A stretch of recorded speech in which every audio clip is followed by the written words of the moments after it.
And now this Trump moving to revoke Hong Kong's trade status because of the China rift. He said he would do this. He he wanted to punish China over the coronavirus pandemic. Um, he also said that he would revoke, not only revoke Hong Kong trade status, but also deny visas to Chinese officials.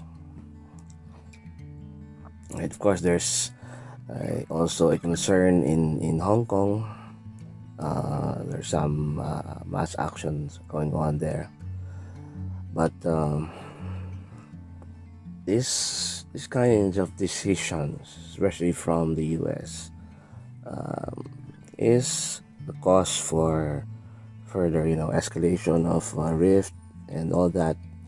Because it's kind of scary. Because if you will notice, all of the conflict in the past,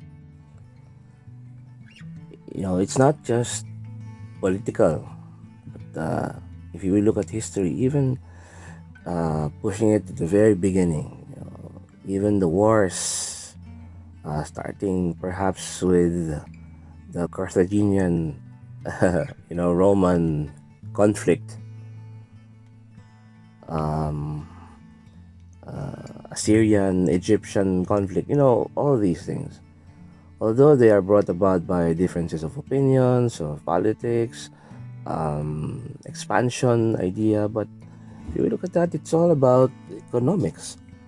And in the modern times, the two previous world wars are also, um, you know, uh, they escalated because of economic tensions in the region where it happened. Of course, during world wars, the tensions are in many places. That is why it escalated to a world war. And these moves, I think China hitting on Australia, the other nations filing a case. I don't know if it's a serious case against China on the economic meltdown of their countries.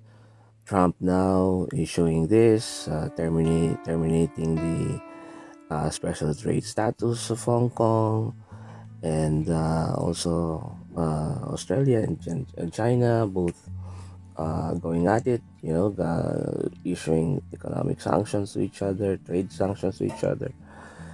Um, this will, of course, we don't want it to happen, but this might escalate into a armed conflict in the future. Um, China is a huge nation. It has, almost 25% of the world population or something like that. And of course, they don't want their territory, uh, affected. Meaning their people might go hungry if we do this. And of course, they will hit back. China is also a superpower in the sense that it's the second largest economy, and it has a lot of people in it. They have industries flourishing there. They have consumer demand over there. If you do that and they hit back, they kick out all of the companies from the US or other countries, and they close down their so-called bamboo curtain. It used to be called bamboo curtain, right? Kicking out everybody, and they will just choose who they will trade, with.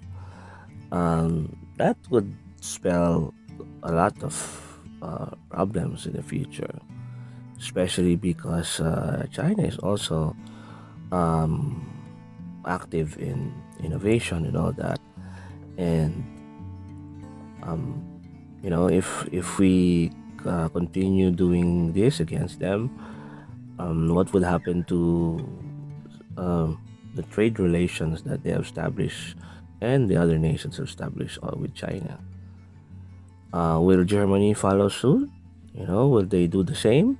or will they take advantage of the situation and improve their relations to China? And that would be disastrous for the nations who immediately cursed China or immediately moved against them.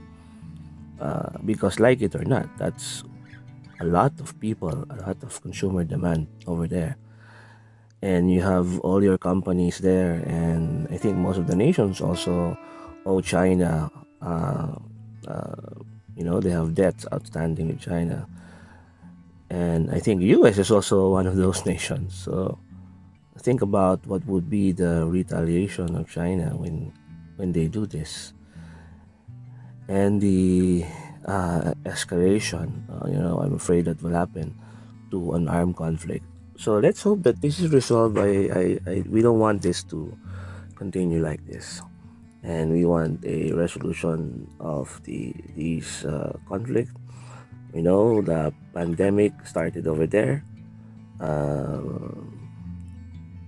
and we are already full scale. Doing war against the pandemic. Um, let's unite. Let's not put blame on anybody, and hope we will solve this problem as united nations, as united mankind, because this is a genuine threat to our existence as humanity, and we are not just doing this fight according to borders, according to nations. So I think we should stand as one.